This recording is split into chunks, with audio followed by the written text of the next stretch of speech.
Okay, boom. Let's do a podcast, Chris. Hey! Welcome to No Doubt Word Out, the conversational gaming podcast. A conversational podcast, not the. No, the. Okay, the. Let's roll with the. Okay, we're the only one. We've had comments. We've had compliments and comments. Two compliments. And two comments. Two compliments from two different people. Two doing well. We're happy. We're loving it. Yeah, we're basically the biggest people in the block now. Yeah. But yeah, we've got a lot to pack in. We do. Lots to pack in. We need to be quite regimented this week. We're going to cram on this, but we're going to crack into a quick little what you've been gaming, which is Chris has convinced me into. I just said I can squeeze one in, and you said all right. And, so we'll see. So we've got a little bit of time each. So I'm going to actually spin this and say, Mark, what have you been gaming? I've been gaming. I've been spooking. Spooking? I've been spooking myself. Okay. I got too spooked. I know this is going. Yeah, because I text you being like, Chris, I can't sleep because I'm too spooked. Yeah, but also it was free. Yes, and it was free. Not actually free, but yeah. PS Plus, finally got around to it. Second time around playing it. I did try playing it before. You've told me enough about this that I knew you'd had touched on it before. I'd had a little go. You've talked about shivs before a lot. And you'll guess from shivs, I basically have now started playing The Last of Us. Yeah. The first one, because obviously the second one's not out. PS Plus were kind enough to give us probably one of the biggest games that they've released for free, I'd say. One of. Yeah. It's clearly in the sequels in the headlines at the moment, so they're going to be good. They're giving it. Oh yeah, this is promoting. This is not a selfless act. No. But yeah, basically, I played the first one, so it was. I actually bought a console for it because people were going on about it so much. So at the end of the last gen, I was Xbox 360, 100% 360, and then I thought, do you know what? I'm going to get a really cheap PS3 and then crack out some of the games that I missed. Like Uncharted, Uncharted, Ni no Kuni, and The Last of Us were basically the big ones that I was interested in playing. And I started playing this, and I was just like, nah, it's too hard, too sneaky. You must have done the intro when you played it the first time, then, because that is quite a hitting. Oh, don't get me wrong. I played this with my girlfriend at the time, and both of us played the opening. Well, I played it, she watched, and she was just like... You watched most of it, let's be fair. It's a watchy thing. Yeah, but, it's like a guided watchy thing. And she was just like, this is like you're playing a movie. And I was like, yeah. This is what games are like now. That's the thing, because I think she was obviously in the world of computer games and Mario. Yeah. And I was That's like... my daughter's world. It's such an innocent place. It's beautiful. But I was just like, yeah, it's good, isn't it? And she was like, yeah, you should play some more. And I was like, nah, because it's spooky. And she was like, yeah, it's really spooky, isn't it? But no, that's disingenuous. We didn't stop playing it because it was spooky. No. I was playing it wrong. And because... Okay. Because don't forget, I mean, I'm now... 5-6 years at least wiser and better at games, and I've sort of twigged basically. I mean, these might be spoilers, but it's so old. I don't really care anymore now. I was basically trying to kill everything. Yes. And this is not a game of killing everything. I remember you talking to me, I joked about already, about shivs. You were a bit like, you have to make shivs, you have to be there's clickers and there's things that you... Yeah. Clickers are generally the baddies, but there are ones that are actually a problem, and then there are ones that I'm assuming you're about to go on to that you don't have to kill. Yes, incorrect though. Okay. So basically there are like runners, which are kind of like, they can see, and they are... pretty much 28 Days Later zombies. Oh, okay. Right. The clickers are the ones that have got the renown thing, because basically they have got like fungal growth all over their face. That's what the big thing, the zombie effect is the weird fungus thing. So they can't see.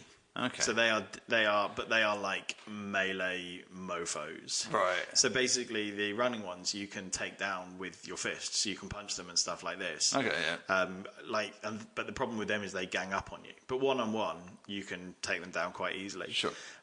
With the clickers, if you get in, you basically can't melee them. You will die. Like, they will one hit you. Really? They will bite you, and you will die. Is it a bite? Is that what does it? Right. And so you needed these shivs to either defend yourself from them, which only pushes them back, or you can sneak attack them and one-kill them with a shiv. Is that a brain thing? Get them in the brain? Take them down? Or? No, I think you just stab them in the neck. Okay. Okay. Yeah. But so now I found out as a grown up playing the game, probably, than my sprightly little 30-year-old self. The whole point of this game is that they're blind. And you get to A to B. Yeah, and if you creep, like, you know, squat and walk really slow, they can't see you. So the point is like, before I was like, oh my God, I don't know how to do this. There's 4 clickers in the room. And there's also this whole idea. And I've got no ships. We play Resident Evil or something like that, which is long precursor to these things. You knew that you might have to come back this way. Yeah. So if I don't kill it now, then it will be there next time I come through. Which you may want to deal with, then you may not want to. There were monsters in Resident Evil. There were hunters in Resident Evil. But like, the terrifying thing of this is that you will walk through a corridor that has 4 of them, and you will be inches from them. But because they're blind, but super sensitive to hearing, you're like, oh, he's going to touch me, he's going to touch me, he's going to touch me, he's going to touch me, he's going to touch me, he's going to touch me. And that's why it's freaky. I love this. I would love if, when they did this stuff, I don't know, it wouldn't work, it wouldn't work.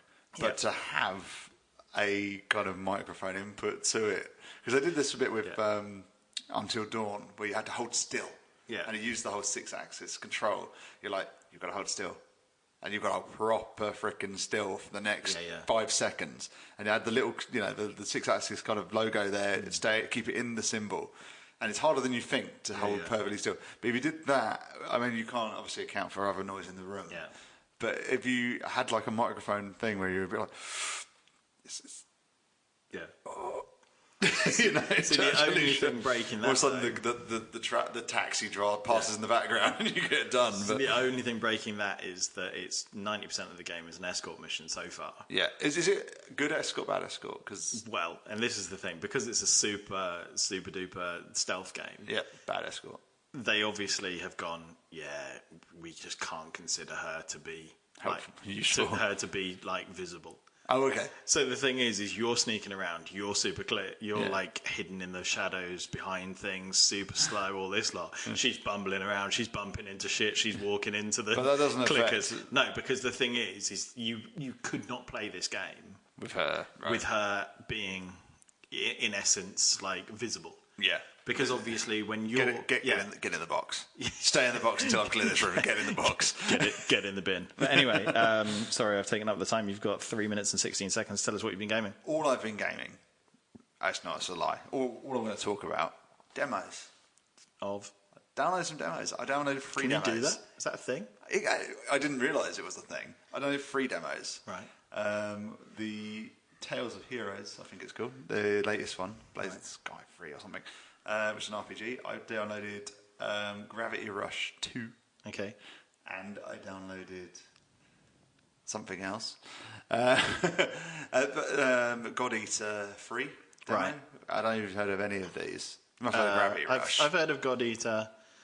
1, 2, or whatever. Yeah. And the art of demos is dead. Yeah.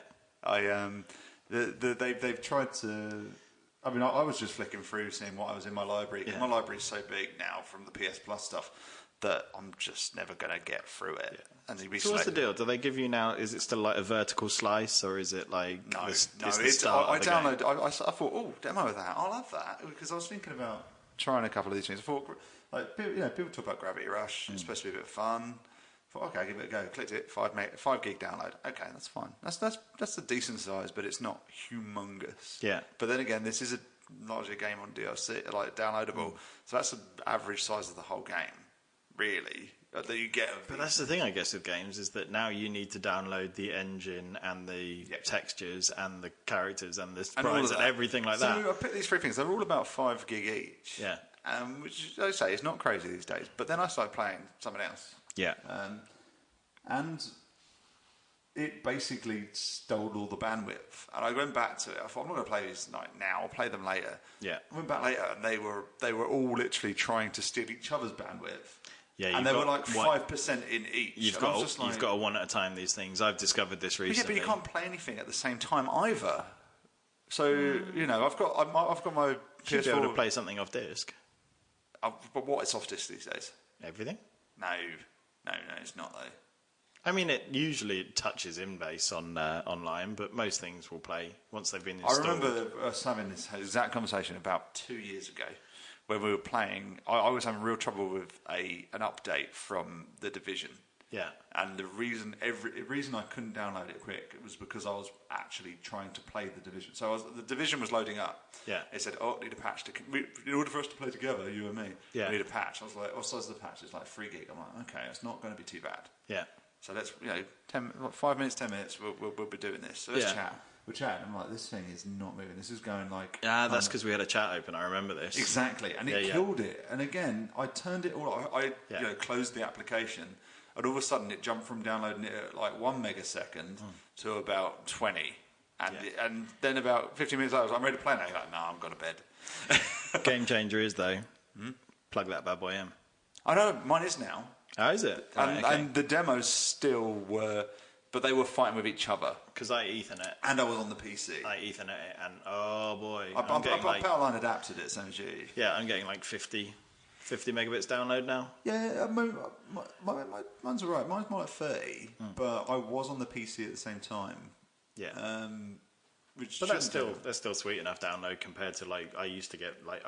Do you remember those couple of times we tried playing online? And it was like nah.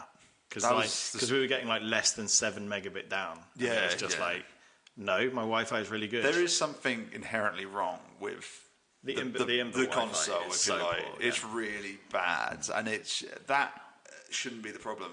I mean, upload speeds are a problem throughout everything. Yeah, which would make sense when you're streaming and when you're playing online with certain stuff. But the PS4 is still terribly wrong. Anyway, I haven't even talked about the games, but we're going to skip that and come back to it later. The fact of the matter is, basically, when I'll tell you a very short story about it. When you used to get these demos, and obviously you can't play that. There's a reason I'm throwing my hands. You used to get a little screen come up with a picture of the pad saying these are the buttons. Yeah. And normally they tell you one or two things they do.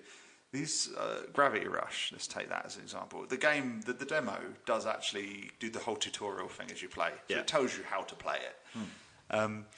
But then it brought up a screen during the loading screen, and it was the pad, and my God, this thing was... Everything's got 4 options. Everything had 4 things going on. And I was like, I don't get this. I was like, right, I'm reading this. I get it. All right, okay, that makes sense. And it all kind of makes sense, but then it has names, slightly different names for things.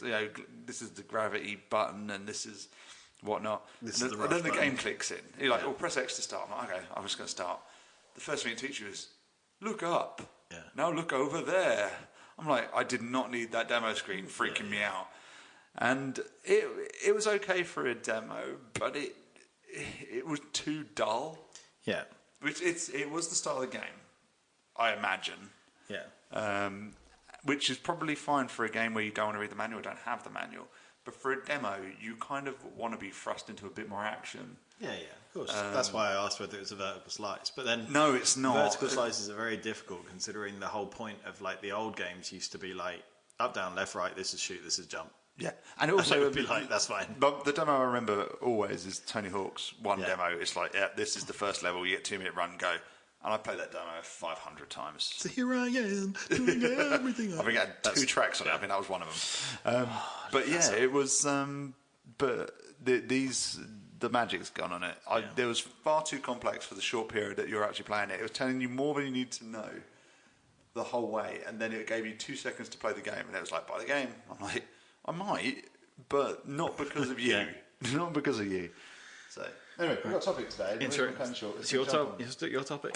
Just me. I've been wanting to do something along these lines for a while, but you've poo-pooed the idea until I came up with a good idea on the topic. Yeah, I will always poo-poo bad ideas. So basically, I've been wanting to do something about genre. In French. No, it's not. If a French listener corrects me, I will stand down. But until that point, genre is genre in French. It's like genre the jar.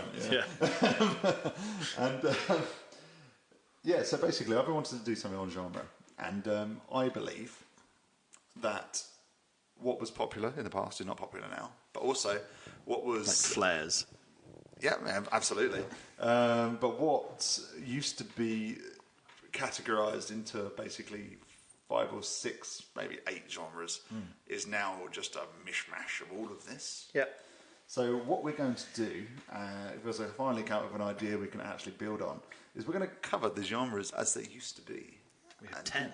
We have 10. We worked out 10. We have worked out 10. We've taken 5 each. Yeah. We have not conferred on notes. And we are going to discuss some of them in bulk, some of them in little. And we're going to say what they were, where they went, and what they are now, and whether they still exist, whether they're good, whether they're bad, whether they're the other. Yeah. Is that a fair way to put it? Yeah. I don't think I can make a snappy title out of it. No, and I think that's it. I think we're generally going to discuss genres then and now. Is sort of the... Yes. Do you know what? That'll be the title. Yeah. We'll call it genres then and now. But you start, me start? How do you want to do this? I started with what you've been gaming. You start with what you've been genrering. Cool. So I've got... We decided, as I said, we split... There were 10 genres we came up with in the old way, which we have split into 5 each. So I am going to start with brawlers. Brawlers. We didn't call them brawlers, no? No. They were scrolling beat-em-ups. Beat-em-ups. Scrolling beat-em-ups. The scrolling was a key point to it because I've also got fighting games on here, which is versus fighters. Yeah. That's another genre. I'm going to get that later. But I'm going to start brawlers, which is Streets of Rage is a brawler. Yeah. Streets of Rage, Final Fight is a brawler. Yeah. Captain Commando is a brawler. If you know your retro stuff. Golden Axe, is that a brawler? No, absolutely it is. Absolutely it is. That is the thing. We are scrolling left to right. Double Dragon. Normally, maybe, yeah, but we're also scrolling slowly. Yeah. Which is a key factor in this because these games never ran particularly fast. If you were used to playing any other type of game, you would have a level that covered maybe 50, 100 screens. These probably covered about 10, but you walked them. You didn't run them. There was no running involved in these. It was like a section at a time. It was exactly. Like, and because you'd fight, and then it would be like ping, ping, meaning that you could little finger telling you to move on. Yeah. And there was also a big arcade base to this. A lot of the stuff I've kind of got when I've looked at these things historically is there's an arcade influence to them. And fighting games have always been prolific in the arcade in the early days. Yeah, definitely. Especially because they are... The big thing about them is they were co-op, couch co-op, as you want to call it now, but they were co-op games. And so you look at Final Fight, you look at Streets of Rage, it was 2 players. Yeah, you had a choice of 4. There were 2 of you. You look at Ninja Turtles in the arcade, you look at Moonwalker in the arcade. They're all fighting games. Simpsons, yeah, well, that was later than the others, but yeah, absolutely. All Konami stuff, a lot of them. Konami in their prime, some would say. But you used to have maybe 3 buttons, 2 main ones, attack and jump maybe, and if you do a special, you push them together. Yeah. And you walk along, you fight crowds of people, and then you go on to the next. And, where are those games now? My opinion on this is that the heart and soul of it is still there, but not in the places you might look. So we started with these things with Final Fight and Streets of Rage, as I mentioned. Streets of Rage is a really nice, easy point for us all to start, because you love Streets of Rage 2. I do. A lot of people do. I love Streets of Rage 2. I enjoy Streets of Rage 3, but I love Streets of Rage 2. See, I love Streets of Rage 1. We've talked about this before. Yeah, we have. And I never go into 1. But I think 2 was everybody's sweet spot. Yeah. If you play that now... I think it's because I just didn't own it. Yeah, well... That basically if you're playing 1 as well, though, you've already had the kind of the influence from it. But it was so solid. And if you look back at it, it doesn't look like a bad game because it's one of those beautiful pixel art. Kind of now we consider pixel art, but that was just games back then. Yeah. The soundtrack was I've got to remember the guy's name. Yuzo Koshiro, whatever his name is. He did a lot of Sega soundtrack stuff.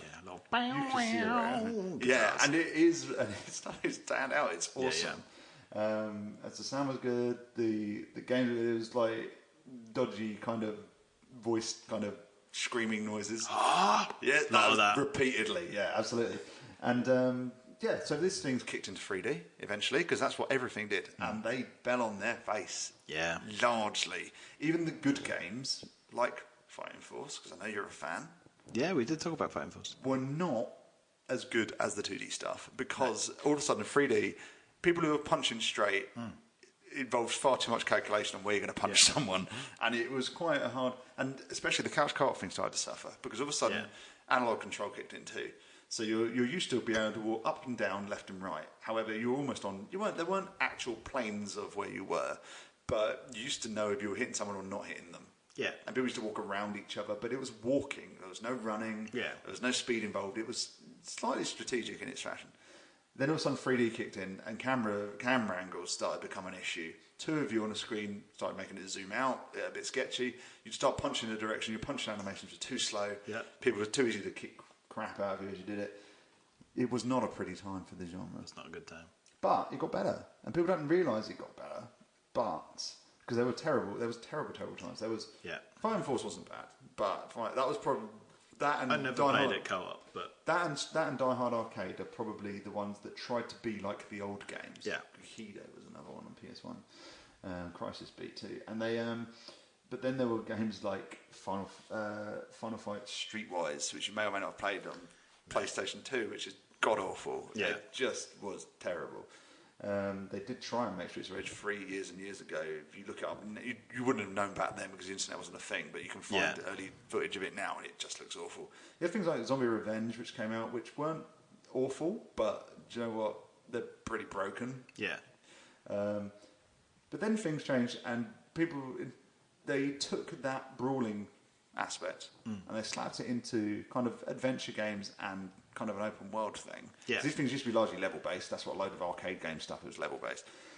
And if I were to say some big game titles to you, you wouldn't necessarily associate them with the brawler kind of genre, but this is clearly the way it's gone. I'm going to say the first three at least, maybe not the fourth, but God of War. Yeah. Brawler. They got around the subject of being able to punch straight by basically making it single player and making your attacks really wide. You were swinging stuff rather than a really cool axe. And the guy still swathes of enemies, which was always the sign of it. Bayonetta. Have you ever played the Bayonetta games? Yeah. I've seen them. I haven't played them. It's different. There's a combo factor to the attacks. Yeah. Phenomenal game. Personally, finished it, loved it. Need to play the second one. Never had a console that played it. Going to get Switch soon. Spoilers. Also, Arkham games. I was going to say the Batman games. Yeah, Arkham games, and also on the back of that, Shadow War, the Shadow Mordor kind of stuff. Those are what that genre has become. And those are the ones it works. There's a whole kind of lock-on feature to a lot of them. The issue was always that these games, you knew where you're going, where you were punching. When 3D come in, you tried, but you failed. So they had to change it, and they quick timed it. They've made the attacks broader. It still exists in these games. People think, oh, but it was an adventure game. Of course, no, it's not. It's a brawler at heart. You go in and you tap a little bit of combo in. You've got about 2 buttons to make a combo out of. Yeah. A little bit of dodging, which didn't used to be in the game. Didn't used to dodge much. Maybe backflip if you're lucky. But the heart of it's still there. Unfortunately, most of the time you're playing on your own, and that's what's been lost of that genre is the co-op. You get a lot of again with all of these genres we're going to cover. There are independent kind of retro games of it because they're making Streets of Rage 4 now, and that's going to mimic the original gameplay style. Yeah, that doesn't really count in what we're talking about here because they are literally remastering, remaking the genre as it was.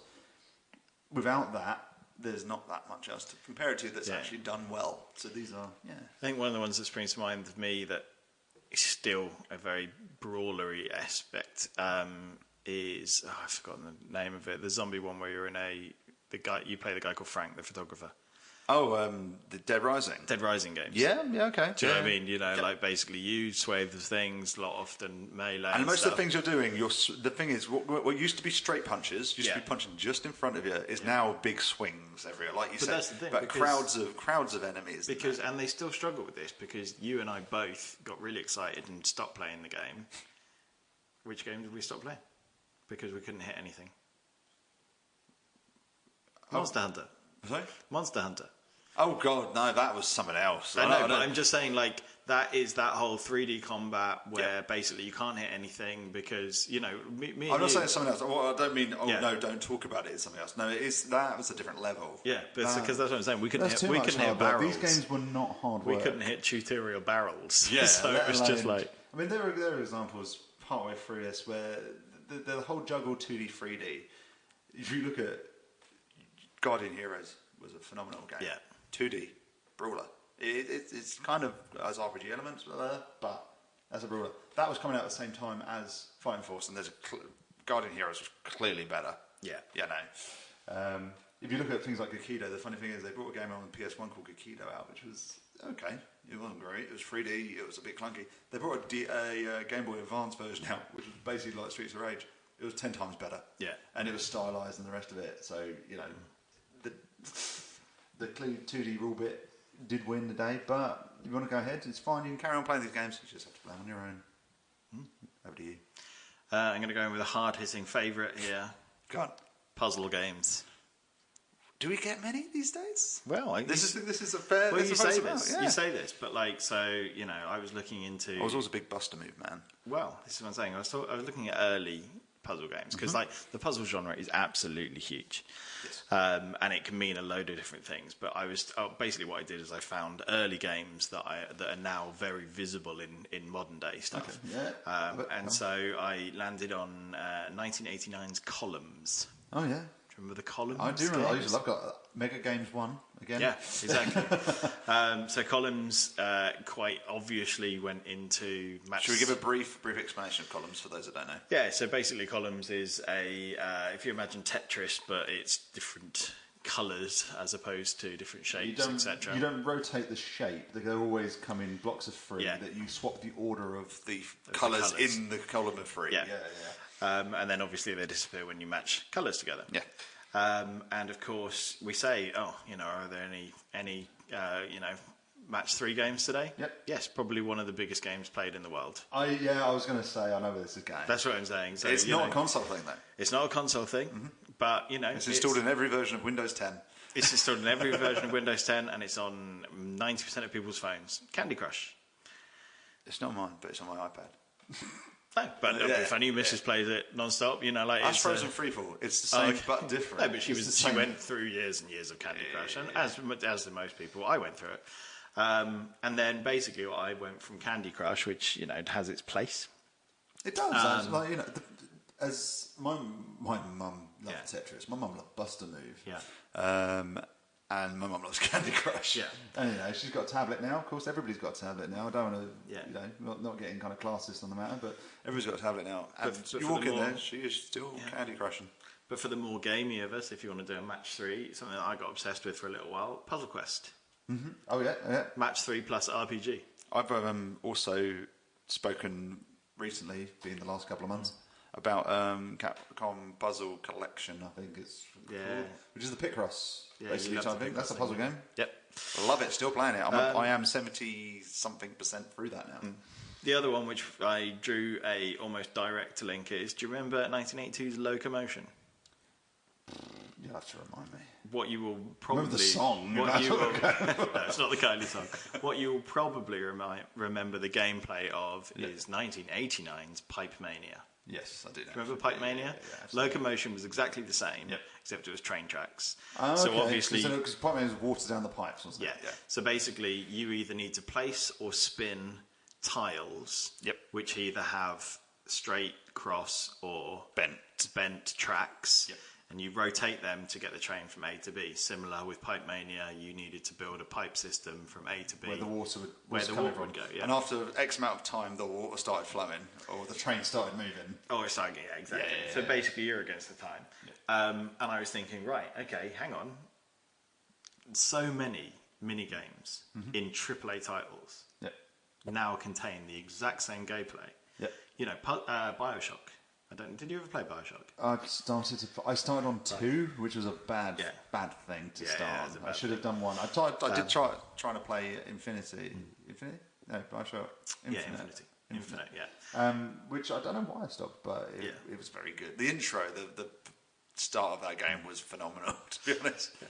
But basically, hacking in BioShock is Pipe Mania. If you played a bit of Spider-Man, did you do any of the? I think it was it was Chemical, but there were like little puzzle sections of that. Yeah. And again, it wasn't like it was a bit like Pipe Mania. You had things where you had to, as it passed through different parts of the circuit, it got things added or minus from it, and you had to get it through the system and get the right total at the end. Yeah. So again, it wasn't a world apart, but that was a mini game, and you could actually turn it off as an accessibility option. What I've said is that there are so many of those little games which basically they recognise that they can't be their own thing anymore. Yeah. So they've become mini games or or mobile games or mini games. Yeah. But the ones that I just wanted to sort of like make modern puzzle games of note as such, Portal and Portal 2. Mm-hmm. Like that is the first-person shooter combination. I love Portal 2 and Portal. I actually didn't realise that I finished Portal in one sitting. Yeah. I had finished Portal 2 before I'd played Portal, But I started playing the original. I was like, I'm really getting. I was like, oh, this is awesome. I'm loving it. And all of a sudden, I was like, oh, this is the end. I've just done 3 hours in one go, and I finished this. So that was the thing. It was a little thing that ended up on the orange box, just as a kind of. And that's what I played it on. It was on the 360 on the orange box, and phenomenal. The other ones are sort of like basically exactly the same, but just prettier versions of old school, puzzles. And in fact, all of these have actually been on mobile, but have made their way to consoles. I don't know if you've played Monument Valley. I haven't. No. Oh, it's super beautiful. It's basically. So what is it? It's in essence, it's this little dude making his way around architecture. I'm probably going to make an absolute arse of myself here. I think it's an Escher painting where it's all of the crazy stairs. Yeah, is that Escher? It is Escher. Yes. Right, okay. Yeah. So the whole kind of thing. I don't thing. know it's called Crazy Stairs. I think that was a Family Guy thing. Yeah. But it is there. Crazy Stairs. Yeah. So basically, the whole thing's like that. Yeah. So you can spin the worlds, and as you spin the world, different stairs mean different things, and different routes and doors and stuff mean different things. But it's like super relaxing and super beautiful. The other ones that are basically, because what I was saying is that the gameplay is pretty much the same, but graphics and story now paint the same thing but prettier, which is true with things like Limbo, which obviously got a huge following, but ultimately is just a standard puzzle game, but just with pretty. But the interesting one I played a little bit about. Have you seen or played Thomas Was Alone? I know of it. I have not played it. So Thomas Was Alone basically paints... It's a pixel thing. Literally. Yeah, well, it paints a picture of like people and following things and friends and all this kind of stuff, but everyone's rectangles. Yes. So, that sort of goes against my my thing that everything is prettier these days. But, I've just said the indie scene is sidelined to largely what we're doing. That's where that comes from. That's what I've said. They tend to be either indie or second-tier games or just mini-games in a larger game. But that is that's my current run-up of Pixel. Puzzle games are alive and well. They're alive and well. They're out there hidden amongst us. We need to... speed this up. We need to speed this up, so Which is interesting, because I'm on to driving games, and those are Go fast, Chris. Go fast. So driving games. Arcade-led originally, Outrun. Yeah. Came to consoles, of course. We've got we go from the arcade from doing Outrunners, from doing Ridge Racer and the like. Ridge Racer. On the sideline of that, we've also got kart racers, slightly different but similar genre. Yeah. A lot of imitations out there, but Mario Kart is one of the few examples where it started, where it went, and where it is now is pretty consistent. Yeah. And also there's imitators, but you know what? There's actually, if you look at the kind of Crash Nitro Kart, there's a bit of resurgence at the moment with it all. The Mario Kart is still the king. But it is still, and they are adding things, and this isn't a diss for it because I love it. Yeah. But they are so consistent with the formula that it's just a solid fun. It doesn't have to be the fastest thing out there. Some ones try and make themselves faster. Yeah. And harder. No, it's just about solid gameplay. They're great. The main thing with racing games I've found, we're going to cut to the chase on this, and again, there's all puns and stuff going on here. Yeah. So initially we had, the likes of the 2D stuff that looked 3D. We had your Outrun, your Road Rash, and all that. The whole kind of super scalar, raster graphic type things. We moved into the world of 3D. You had arcade races and you had simulations. Gran Turismo is probably one of the famous. Yeah. You had Total Drive and that before that, but Gran Turismo is the ones people remember. This was like, I'm driving a real car. I'm not driving a faux Porsche. A car. Exactly. I'm driving a real car. None of these cars take any damage. Yeah. I wasn't really capable of it at the time, to be fair. But you also then shifted to the next part of this, which was the Gran Turismo games on the PS2, which were graphically the machines were capable of taking some damage. It still didn't damage them cars. Yeah. Until Microsoft turned up with their money and started letting you damage these cars. But racing games shifted from basically on consoles and people playing at home to being much more realistic experiences. Yeah, to look at the very, very least. Again, we're ignoring my Horizon Chase Turbo love that I've got going on in the background here. But if you look at what they are, you've got your Drive Club, you've got your Forza, you've got your Project Cars, you've got the dirt rally stuff, you've got the simulation, the F1, things like that. Those are cars that look like cars, that behave like cars. Yeah. Every console launch has almost immediately the look how beautiful things are. Exactly. And they are stunned. Like everyone that I've seen at launch, like even when PS4 launched, and I saw, the equivalent of the racing games that were coming out at that point, I was just like, I found Jesus Christ, that's beautiful. It is, and Gran Turismo and Forza are the big ones, aren't they? I mean, we're on Forza 7 now, aren't we? It's ludicrous. Because that hasn't, in my mind, that's not even that old genuinely one of the only reasons that I want an X-Bone. Yeah, I will second you on that. I got Drive Club with my PS4. Right. Never played it. I traded it in at CX in the cellophane because it's just not my thing. I prefer arcade races. Yeah. We had a golden era of Burnout, which we've talked about in the past. We absolutely love those games now. And all you've got on consoles in that ilk, really, of any merit, is the Need for Speed stuff. Yeah. I'm not a big fan of the Need for Speed series. I used to be back on the PS1 times. Not so much now. But there's a big window with the Burnout stuff's left. They have done there is that one they've made. Paradise, awful. Oh god, Paradise was terrible. They did the guys who've made that have made something new now where they split. It was basically crash mode differently, wasn't it? Yeah. But there was also the racing mode. There were two. They released them as two separate games. There's not a lot out there to show it because the kart stuff's taken over it. Onrush came out, that flopped. We all got given that a while back, and that's a bit of a weird one because that's about special abilities and racing. Don't know, didn't take to it. These days, you're buying a racing game. Most of the people buying it want to buy it because the cars look like the cars. You've got the pinnacle of it, which are the Forza, the Gran Turismo stuff. That's the stuff that's worth buying that people will buy. Yeah. Then there's other things like Drive Club and Project Cars have shut down some servers already. The original titles, because Project Cars 2 has come out, but they shut down the server for Project Cars 1. I played them at kind of EGX, and I couldn't tell you much difference. Yeah, that's the truth of it. And then I play Gran Turismo. I'd rather play this. I play Forza. I'd rather play this. The only arcade games races you've got arcade games races are still in the arcade. Yeah. And those games don't come home anymore. Yeah. So you still get a Fast and the Furious type game. It's themed on that. There's a Batman one out there. And they're racing games. They're in the arcade. There's no chance they're getting into your house. Yeah.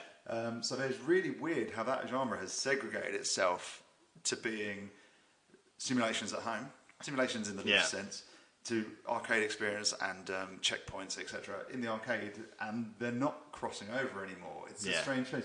I'm not happy with it. I'm not going to lie. I don't mind the kart stuff that's out there. That's fine. I don't mind. You've got things like Rocket League as well chucked in. A bit different, more on the sports side than the racing. Yeah.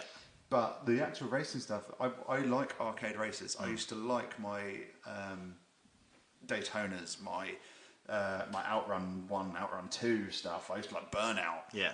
I can't find anything at the moment that scratches that itch. Horizon Chase Turbo does a little, but that's more Twitch gaming. And that's the thing. Sometimes you just want to drive fast. You don't want to worry about gears. You don't want to worry about anything. You want to listen to My Chemical Romance. Yeah, exactly. But and that is lacking. That I am disappointed in. I think I'm very impressed with what's out there. As you mentioned, there's always something at launch which is phenomenal. The Forza stuff, the Gran Turismo stuff, it's great. It's not what I'm in there for. No, it's beautiful, but I don't want to play it. Exactly, and I've not bought a Need for Speed game in a long time. I miss Criterion making Burnout the way they used to, because that had personality. And when they started doing it, they did Need for Speed Hot Pursuit on 360 and PS3. No personality. It was lost, and the servers shut down far too early. So I bought a copy, and I was like, you can play it, but you can't see each other's scores anymore. Yeah, it don't cost much to keep that server going, surely. Anyway, I'm going to save us a little bit of time here, I believe. I tried. by basically chickening out of one. Go on.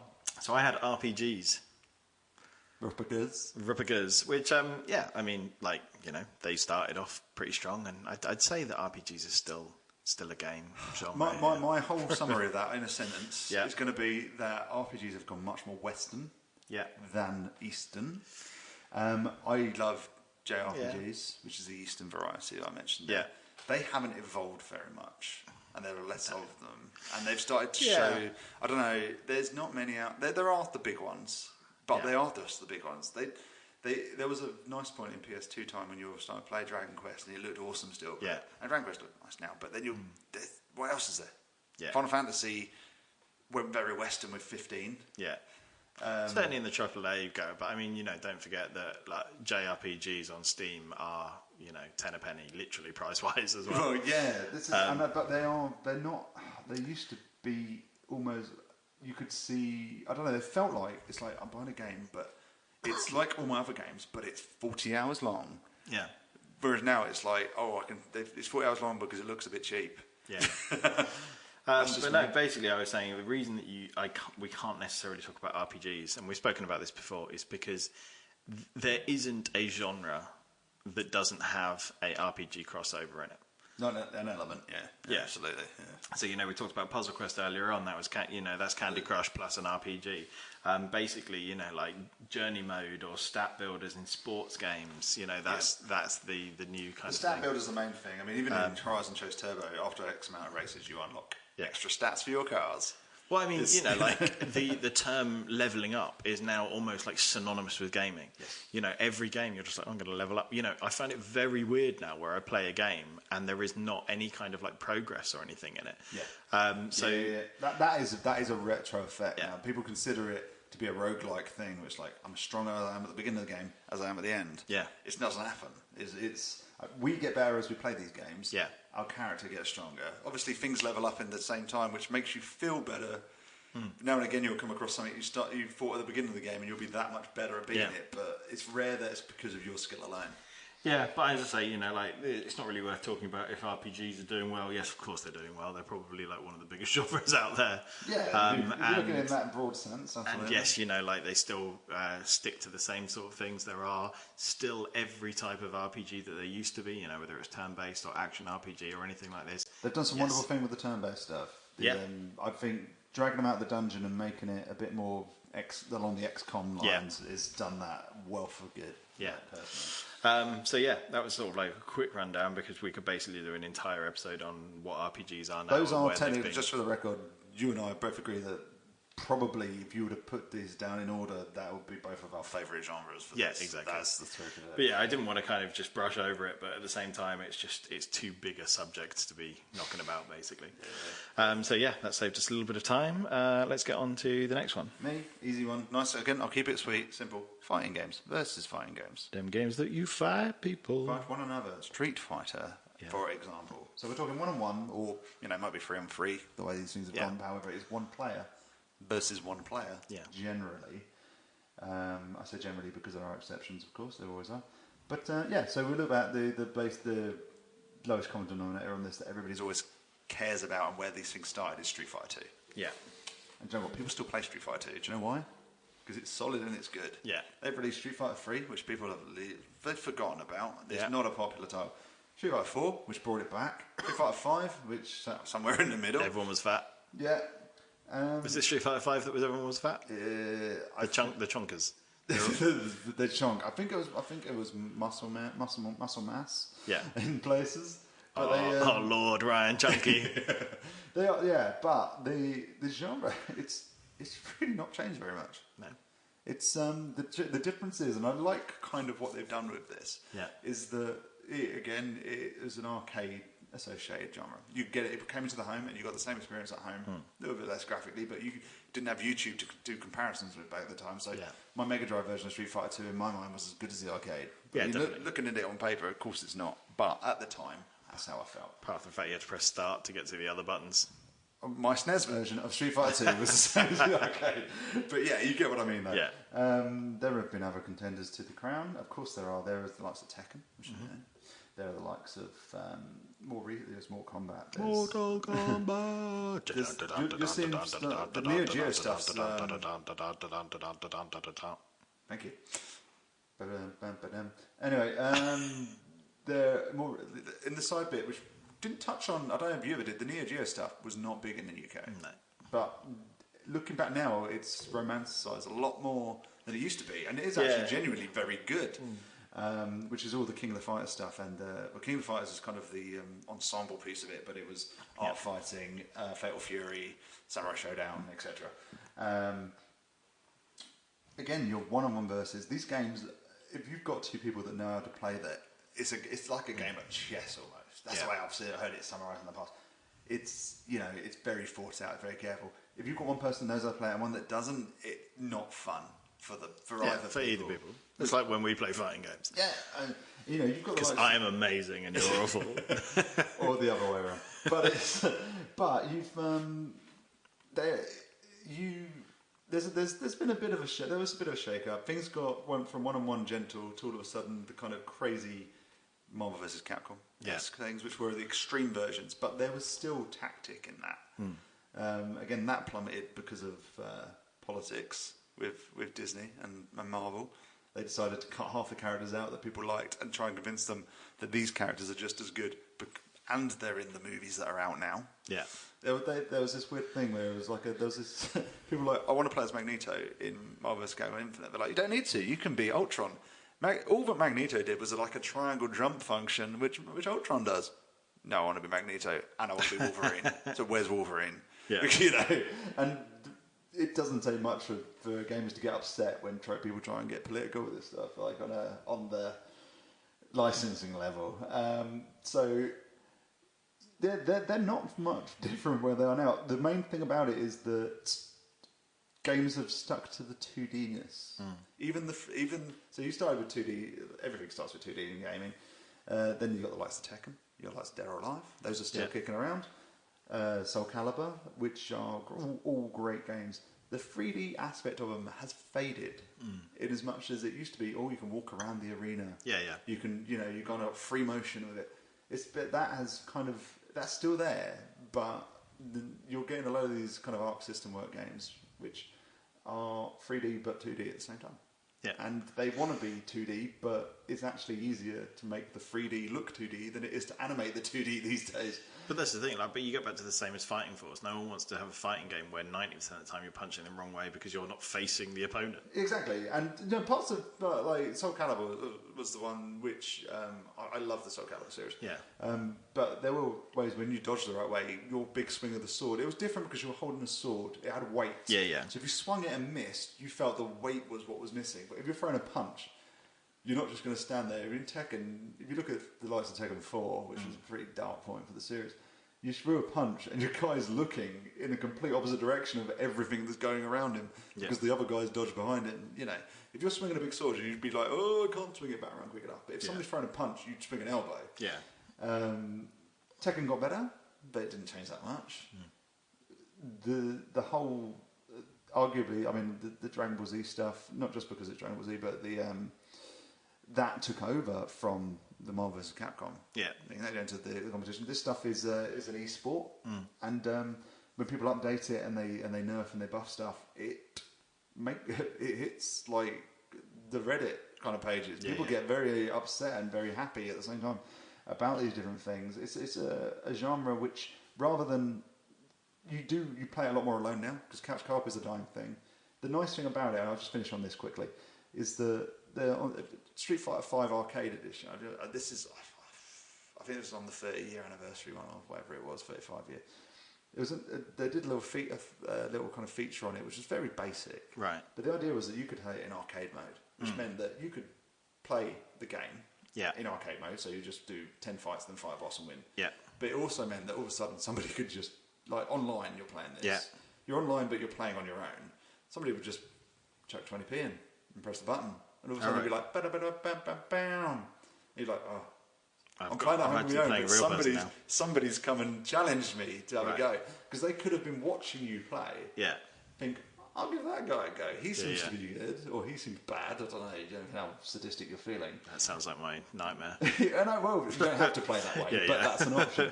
But then you used to be, it was more of a culture thing. In Japan, this is a big culture thing. You play an arcade game with two players, and you're one person on it.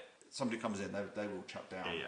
Whereas over here, we're a bit more polite. It's not a matter of politeness, but it's what do you think you're doing, sir? I was playing solo. I was trying to win. But and that has been built in on an online on an online basis, which is kind of fun. Yeah. But it's not a genre that's changed a lot. No. This is the long and short of it. None of these things are as quick as we're saying they're going to be. No, they're not. But we are talking fast. We are talking very fast. But if you want to listen to this podcast in 0.75 speed to make us back normal. But I'm going to talk about a Again, I've ended up, considering I split these out, I've done myself over a little bit. I've picked a lot of things which are huge subjects, and this is one I also think you can see the direct roots back to. Go on. The simulation world, simulation genre. So we're talking, if I was to use the word God Sim. That is one of them. And the like is part of that. So Goat Sim? Goat Sim. Well, this is the thing. So I will take you through the heyday, the beautiful heyday of the games I owned. That you could consider simulation? Yeah. This one I didn't own, but I thought it was important. 1982, the first flight sim. Yeah, Flight Sim was a big deal. 1989, SimCity. Yeah, of course. 91, Sim Ant. Loved that game. 92, Sim Life, which was a kind of weird ecological world builder. Yeah. 93, Sim Farm. Also 93, it was SimCity 2000, which I think was the first SimCity 2000 was the first one I've really put some... The first SimCity I put some time I used to play the original SimCity on the SNES. Yeah. SNES, yeah. And 94, new people entered the world, Bullfrog, with Theme Park, and 97 was Theme Hospital. Yep. 2000s... Wasn't it Theme Park first? Theme Park, 94. Yeah. And then Theme Hospital, 97. Yeah. And then 2000 brought us The Sims, and 2018 I was working a game when The Sims came out. There's one time when I worked it. Yeah. But yeah, so basically, these are Sims, and they are absolutely everything. And to say this, I basically looked up simulation games, and it went to a Wikipedia page. And I'm right. If you think we're talking, did dating sim come up? No, it didn't. Funnily enough, sort of maybe. If you think we were speaking, you went there later. Is that I think if you think we're speaking fast now, I'm about to read out the top. So this is basically just the Wikipedia contents of simulation games. Please. Right. So I'm going to take out the word simulation from all of these because it would just take me twice as long to read them. Right. So these are the type of sims you can play at the moment. Biological, social, construction and management, business, city building, God game, government, sports, which include baseball, basketball, cricket, American football, hockey racing teams, vehicle simulation, which includes buses, tanks, trucks. What's soccer in that? Sorry. Football was football.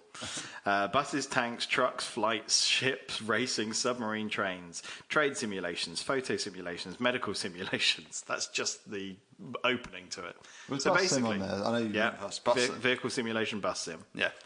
So yeah, basically anything that you can do in the real world that you'd rather do sat on your ass. Yeah, you can now do. Obviously. So basically what I've said is every one of these games is still around. Every one of these games is now more realistic, more complex, and involves way more than it used to. So an example is like Sports Manager sims now. Like I used to enjoy a football management sim. Now I don't know if you can enjoy it now the way that you and I used to enjoy it then, though. Yeah, because it was basically, who do you want to play up front? All right, now let's kick off. Oh, I've won the game. Yeah, that was basically it. It was kind of a toss of the coin, excuse the pun, as to...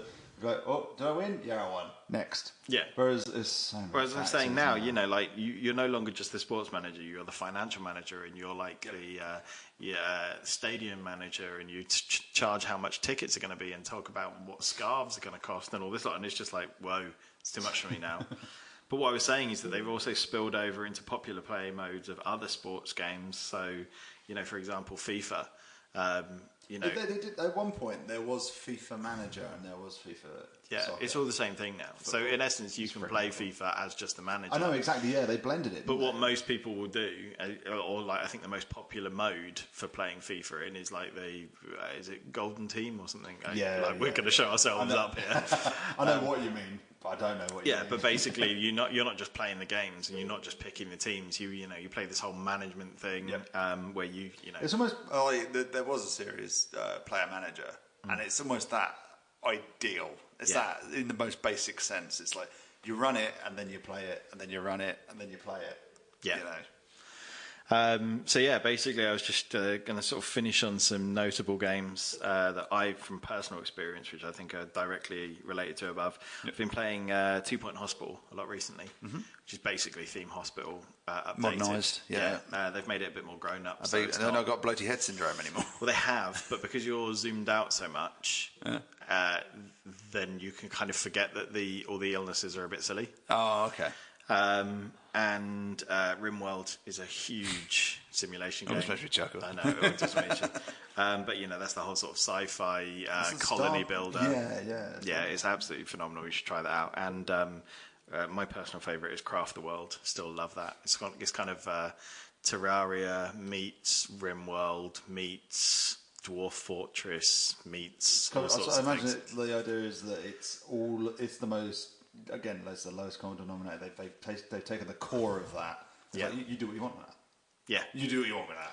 Yeah, so that's the thing. Also, check out the website because there is a stunning review of Craft the World penned by my own hand. But yeah, I think that's the first one where we managed to get under our 5-minute target. So, pressure's on you. I've got a couple left now. Get in there. Right, get in there. Platforms. Jumping. Platformers used to be like everywhere. Yeah. Every game got launched with a platformer. I've had this rant before with you. Have you? Go on. Off the podcast. Oh my god, where's the 3D platformers gone? There aren't that many. There aren't that many anymore. What there are just retro releases again. There are loads of retro releases, and there are loads of indie games which are 2D platformers. Like 3D platformers, however, take a bit more kind of budget to come up with. I mean, we've had Kickstarters, we've had the whole ukulele, which is a modernisation of the whole Banjo-Kazooie. Yeah. Which, if anybody has no idea what we're talking about, are just silly words. But they are few and far between. Yeah. They did like some Pac-Man stuff, which Pac-Man Ghostly Adventure thing, which was like a 3D platformer. Sounds great. Mario, obviously, is always there. Mario is basically always top of his game. Largely, he runs this stuff. We've also had remastered Spyro. There's a lot of remasters kicking out because there aren't that many new ones anymore. Maybe they listen to you, because I definitely remember you explicitly being like, "Oh, where's games like Spyro?" And now Spyro. We go. That's what we do in this podcast. Yeah, but we change the industry. We just take it back to the core. There was obviously your Marios and your Sonics. Yeah, and things were two-dimensional for the most part, of course, initially, and we didn't care about where the walls were.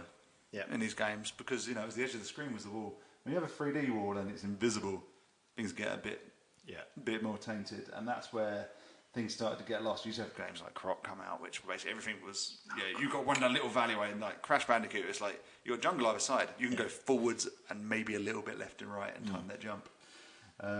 You like seeing Mario World and Mario 64 and Mario Sunshine. Did a much better job of it all. However, it's the genre in general. I mean, when's the last 3D platformer? Last one you played that you would consider a 3D platformer? I'm not talking about platforming elements, because we talked last week about Borderlands having some really crap. Oh my god, platforming elements. That's what I'm saying. I've gone back to Vietnam in that. It's just like chung chung chung chung chung. Me trying to jump things, but I mean, you've got your Ratchet and Clank are still around. Yeah, not that much later. I mean, I got that with my PS4 5 years ago. Might be the last thing you played, because I gave that away. But even then, there were like big shooting elements and stuff like that. I wouldn't say that it was a strict platformer. And also, platformers, the whole lives and continues thing. Yeah. It used to be you start with 3 or 5, whatever it was. Yeah. Maybe hit points if you're lucky, doubtful. And then you died, and if you run out of lives, it was game over. Or you have to try and continue. Whereas now, lives aren't a thing. You basically get plucked back on where you fell off, or you get plucked back on the beginning of a level. But that's the thing. I'd consider probably the nearest to be the Uncharted series. Yep. Yeah. That's how it kind of come from the Tomb Raider kind of branch, if you like, which were 3D platformers. They were much more considered in the way that you again are having to go where you have to go. Yeah. Which is where these games always came from. It's what people don't always realise. It's like you put 3D platform, you can go in every direction. You can search everywhere. It's this open world. But a platform was only ever let you go left and right, and Uncharted only lets you go where it wants you to let you go. So those are the games which have come from. They're much more scripted in their jumping. Yeah, definitely. Which, unless I think it was the second one where I was stuck in the icy mountains, and I went with this little guy. You played the second one. There's a guy that takes you to the temple. Yeah, no, I remember. I know exactly kept jumping off the wrong side of little platforms at that point. That drove me a bit nuts. But I didn't have lives, so it was fine. Yeah.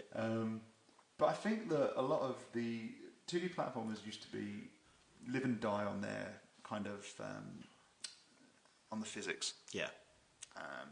3D ones, It's just not as good generally. Yeah. You know, you used to, if you would tiptoe to the edge of a platform on a Sonic game, he kind of hung over the edge and waved his arms a little, letting you know that you were right on the edge. Don't really get that anymore. Yeah. You just kind of fall to your death, and it's like, Okay, you're back now, and you just get frustrated with it. But I don't know. It's I grew up loving platform games. That was where video games started, arguably, with Donkey Kong stuff. Yeah. But that's disappointed these days. Not happy with where it's gone. I liked Uncharted, but that was the adventure genre, which was not a thing. Back in the day. Yeah.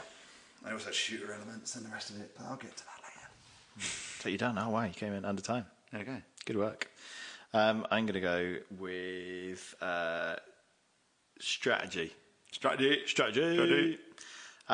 So basically, I've done some of the early strategy games that are still alive and booming. Okay. 1991 Civilization. Civ, yep. Civ, still probably one of the biggest PC releases every time it comes out. Civ 5's not been out on, I think 6. It's from PS4 not actually that long ago in the grand scheme of things. I think they can't only be on number 6 after the amount of years it's been going. I think they always struggle to come to consoles because it is, it's a very mousy world, isn't it? It lends itself to that. It used to be very snotty with the whole PC thing. Because it was like, it has to be playing PC. I remember Civ 2 came to PS1, and we were like, and all PC game was like, well, it must be a dulled down, stupid little version for stupid little people kind of thing, isn't it? Pretty much was. Civilization is the first one, still obviously alive and kicking. One that I've spoken before about wanting to be alive and kicking in a strategy world is 1994's Warcraft. Yeah. Played a bit of Warcraft, but obviously Warcraft 2 Tides of Darkness was where I lost my shit, because absolutely loved that game. But yeah, I mean, obviously the Warcraft, well, if not, even not Warcraft, the whole kind of like base builder. I got a flying machine. I got a flying machine. Sorry. Okay. The whole kind of like base building world and stuff like that. Harvesting. So this is what I'm saying. So basically these strategies split into 3 different types that I've talked about. They're obviously not exclusive. But there's a Civilization, which is obviously like the Civ builder, like slowly. Yeah. So you've got that. You've got, what's the... Cannon fodder, that's what you're thinking of. No, it's not cannon fodder, but it's basically like a Knights one where you pick up mythical creatures and you fight side on side. What? you basically... I can't remember it anyway. But yeah, basically the ones where you start off at like in one place and you take over the map slowly by building up armies and cities and stuff like that, aka Civilization stuff. Yep. Warcraft stuff is the stuff Total War and all that as well. Yeah. Of course, yeah. So Warcraft is the ones where you basically, you build up on one particular map, you will build up your base and you need to go and kill another base. Yep. Warcraft was more level based, wasn't it? Yeah. So that's what I'm saying. That was one particular map, and stuff like that. And then I spoke about XCOM, 1994 XCOM, which now obviously is booming. Yeah. They did a wonderful job of bringing it back. They did a terrible job of bringing back trying to expand it into that whole bureau, whatever it was. Trying to do a first person was awful times. Yeah, it was never built for that. I didn't play. I still haven't played XCOM enough. The remakes. They're called remakes. They're like, again, really old. They're not new now. I've got it on the 360, and I've got XCOM 2 was a freebie about a year ago again. Yeah, it was. Yeah, and that's the one I need to get into. I played the 360 one and really enjoyed it, but it was you know what. I get a bit too attached to my guys. Was that The Enemy Within? Yes. Yeah, because I love that. Yeah. That's really good. What's the other one? It was something below or whatever it's called, wasn't it? I think The Enemy Within, and then something to do with minds. Because it was the one where the aliens then got psychic powers. From the Deep. Whatever it's called. Oh, no. Terror from the Deep. That was the old original one, wasn't it? Yeah. So basically what I said is that turn-based or base builders remain really strong. They've also morphed into the hugely popular online battle arena stuff. Dota? I don't think we've had that much experience between us, but like Dota or League of Legends. It's too intimidating to get into to start doing. That's the thing. It's like, I kind of think, just bumble around and do this, and then it'll be like Diablo stuff. Yeah. And the rest of it, the Diablo 3, when I say that, they've announced 4 now, haven't they? Yeah. Finally. after the disappointment. It's not a strategy game, Chris. It's not. We're talking about strategy games. We've only got 44 seconds. So basically, it's supported particularly in Asia within esports and stuff like this. It's still absolutely huge. You guys know in the conventions, the Comic Con or the EGX stuff, they've got a big old section devoted to the way people can go and crack on and do get involved with. But the thing was only a couple of years ago you were hearing about people dying because they had deep vein fibrosis by playing StarCraft in a cafe for the last 12 years or something like this. At least they're in a cafe, not in their own home. But yeah, I was just saying it's one of the genres that's pretty much recognisable from its roots in games mechanics. It's just become prettier and a little bit. Yeah, no, and it's the heart of it. Again, it's very much there, isn't it? Last one on my list. That's on your list. Shooters. So it's going to be a big mama of a podcast. But yeah, I was just like, this ain't going to be a big one here because shooters have started off with the likes of Commando and Contra. Yeah. Shooting above or from the side, which are now basically shifted to Battle Royale. Yeah. In all its forms. You've got your CODs, you've got your Fortnites, and the like. All these kids playing the CODs and the kids playing the Fortnites. Guns are always going to be synonymous with gaming because you've always got to do something in games that you kind of, I don't want to say you fantasize about shooting people, but you can't do in real life and not get in trouble for. We all love the pew pew. Yeah, exactly. It is though. It takes you've got the Star Wars aspect to it too. You've got the battlegrounds and all the like. They have shifted into first person and third person largely, which might sound like I'm covering a broad answer or a broad question, but it's they're very different in the way they play. You've got your cover shooter aspect, you've got your most first person things. You've got a range there again. You've got the likes of your Metro kind of games. Would you call it a shooter? Would you call it an adventure? I don't know. But in these old scale of things, it's a shooter, really. Yeah.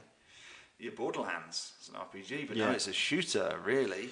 But that's when you get your looter shooter and stuff like that. It's a genre that has exploded into all sorts and mixed itself in with all sorts again. Because you've even got with Fortnite your base building. Yeah. You've got that strategy aspect to it.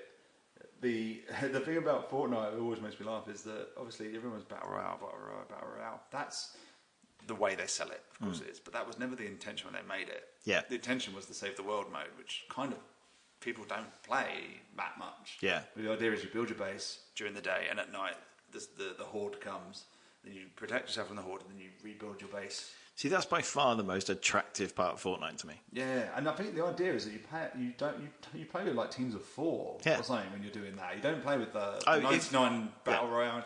But the model, all of a sudden, it just took off. Yeah. And that is still there, save the world stuff. But it's secondary now, isn't it? It's not going to be. They're like, do you know what? This is just run with what people want, and that's the way they run it. Yeah. In as much as they're changing, they'll be, here's a new update. Don't like that? We'll take that away. It's fine. We will leave with the bits you like. We'll take the bits you won't. It's very active. The first person stuff is, there's other genres have come into it. Resident Evil's gone first person, for example. It's not a shooter, but it wouldn't be first person if the shooter genre hadn't invented. Yeah. Doom and it's not like Doom, but if you hadn't had stuff like Metro, if you hadn't had stuff like even the Call of Duty stuff's there. You've got all the original kind of Marathon and Medal of Honor and all the like, and Halo, of course. It's something which stuck to its limitations and has run with the times throughout, and it's thriving. It's awesome, and it has a range. Halo is a popular game among gamers and kind of lighter gamers. Yeah. Light gamers towards Call of Duty, because that every year. Yeah. That type of thing. And things have tried to set the Call of Duty crown, like Medal of Honor, Character Combat, failed miserably. But it's still there every year. And do you know what? If you play it, you as much as whether you want to get involved with the actual online kind of aspect, the story modes on it are fun enough. They're probably not worth the £50 that it cost when they first come out, but they are built to a quality. Yeah. They've got the system sort of right. You still get some side scrollers, very rarely. There aren't many now. There was a patchy in the middle again where they went 3D, and the analog control was there at one point. It wasn't another. It ended up being like a crap version of Smash TV or Robotron. Yeah. But no, it's nothing like it used to be. Yeah. But it is still very good and getting better every day as a genre, in my opinion. Cool. Always be there. Going to see us home. See us home with a game, with a genre that you've commented on before that I used to play a lot of and now play very little of. I didn't realise until you said. I know where you're going. Sports. Yeah. Sports. So yeah, arguably the first well-known computer game, Le Pong. Pong? Yeah. So basically, in my opinion, my humble opinion, I was saying earlier on, sports games hid their sort of technical limitations just by being like arcade sports games. Yeah. It wasn't going to be like, this is going to be exactly like football. This was going to be like, this is going to be like 2-on-2 football, or this is, like basically, I was saying stuff like the button mashing track and field and stuff like this. It was a lot of sports games were A B and stuff like this. It didn't have to be. It watered down the skill that was needed to actually achieve. And that's the thing, and it was obviously absolutely nothing to do with the real sports themselves. Basically, I was just saying. Sorry, I pressed a button that I probably shouldn't have pressed. It's all good. Delete. Professional.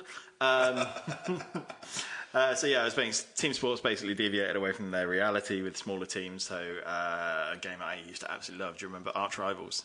Yeah, the NBA basketball. Yeah, Arch Rivals 89, and then obviously NBA Jam. Yeah, NBA Jam came along in 93. What disappointed about Arch Rivals?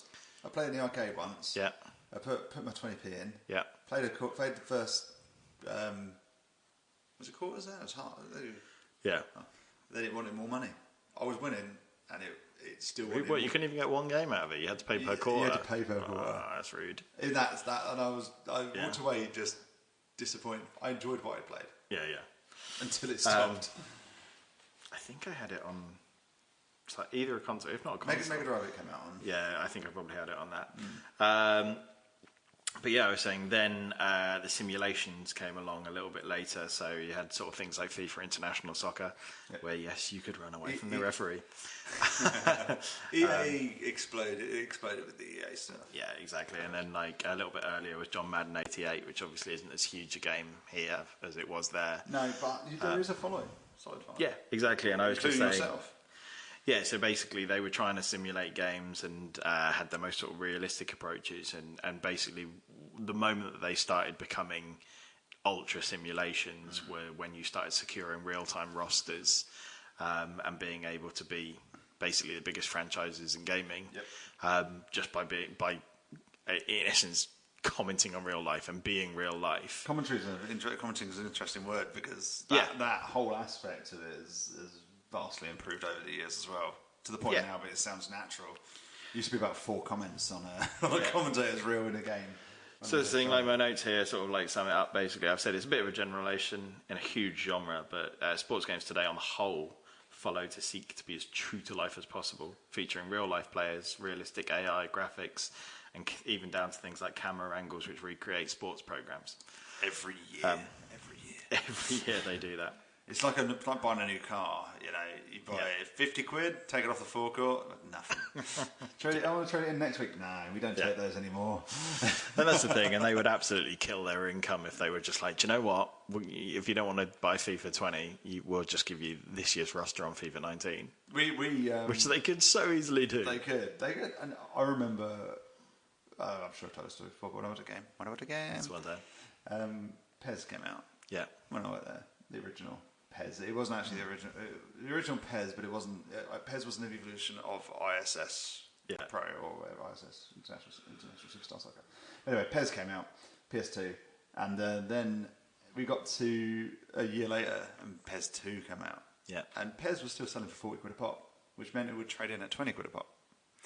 And they're like, people were coming in and trading in PES for £20 to buy PES 2. I said to my boss, I was like, we can't do this because everybody who owns PES will do this because it's a stupid deal. You don't want to make £20 for a new game, trading in the old one and getting a superior version of it. He's like, system says we can do it, so let's do it. We ended up with like hundreds of copies of the original pairs a year late that nobody was going to buy, that we'd taken in for 20 quid, that we ended up having to sell for 50p. Yeah. It was just a stupid idea. But that's the thing, like last year's FIFA is about 6 quid. Yeah. The year before that, nothing. I don't think you can even trade them in. They're like 10p. They don't even bury the shit in the desert anymore. But yeah, I'm going to sort of finish on an interesting little fact that I found out. It's statistics, so it depends how interesting it is. So of the 50 top selling games on the PS4 to date, PS4, okay. Yeah, 11 of them, so 11 of 50 are sports games. Okay. So over 20%. 5 Does that include individual FIFA titles? Yeah. Okay. 5 of which are FIFA games. Like, is that worldwide? Yep. That's surprising. It is and it isn't, but it's only because of the yank factor. Don't forget, but I mean, if America don't do amazingly on it, you have literally every other country where football is the best sport game. Yeah, it's true. So that's an amazing fact. If you think that 10% of the biggest games on the PS4, more or less at the end of the lifestyle, at least in the are FIFA titles. Yeah. Do you know what I mean? That's mental. EA have made some major cock-ups over the last 2 years, shall we say? You know, but you know the Star Wars licenses. But they're still wearing hats made of money. Exactly. This is it. Do you know what? They can afford to make it. I know somebody's getting in trouble for it and probably getting fired, but the company ain't going under. And that's the thing. Basically, they also run, in terms of sales, they more or less run in chronological order as well. Oh, it's bigger every year. Yeah. I'm not surprised. Yeah, bigger and bigger every year. So, I just thought that was quite weird. 20% of them are sports games. 10% of them are FIFA games, specifically out of the top 50. That's not bad. No, it's not at all. So, if you can ask whether sports games are still alive and well, yes, they very much are. They're on the up as well every year. Cool. Thanks for sticking with us. If you've listened to the bumper cast, we've run in at 1 hour and 16 minutes. It's a little bit late. We've had a little vodka. This might be to some. They might have to listen to 2 pieces. No, everyone's got that commute. Some people can't take this much of us in one turn. I know a few people can't take this much of us. But yeah, hopefully you've enjoyed our little ramblings. We've nerded out. How on the words out? Boom shakalaka. Boom time. Okay, boom. Thanks for listening. If you've heard our words and are hungry for more, you can find us at nerdoutwordout.com or on Twitter at nerdout_wordout, or you can search our new channel on YouTube.